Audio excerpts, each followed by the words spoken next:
Si Papa Jobs naman po, talagang una pa lang. Ano nga ba ang ibinuking ni Kalinga Prab at sino nga ba talaga ang tunay niyang crush, no? Naku, yan ang ating pag-usapan for today's video. So, kung bago ka pa lang sa aking channel, please subscribe, like, and pakit na rin po natin guys ang notification bell upang ma-update po tayo tuwing ako nag-upload sa mga viral and trending video.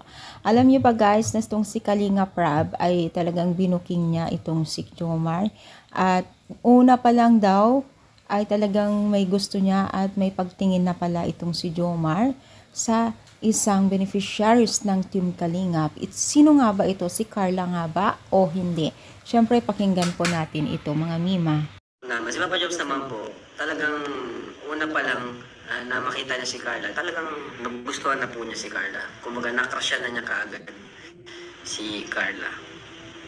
Matik po yan. Kaya nga po na-i-love team natin siya kaya no.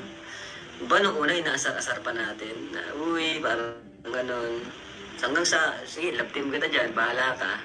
Sina, hanggang sa, meron ng jump car.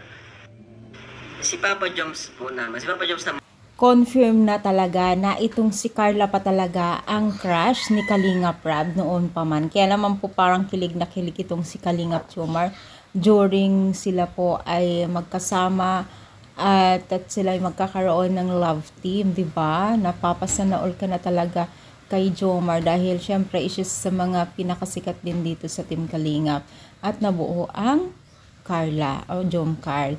Yun pala yung dahilan kung bakit nabuo at syempre pumatok naman ito. Nakakatuwa kasi syempre andyan yung supporters nila patuloy na nagbibigay ng saya din sa kanila at suporta, di ba? So ano masasabi ninyo? Comment down, palike po ang ating video. Thank you so much, more power and God bless all guys.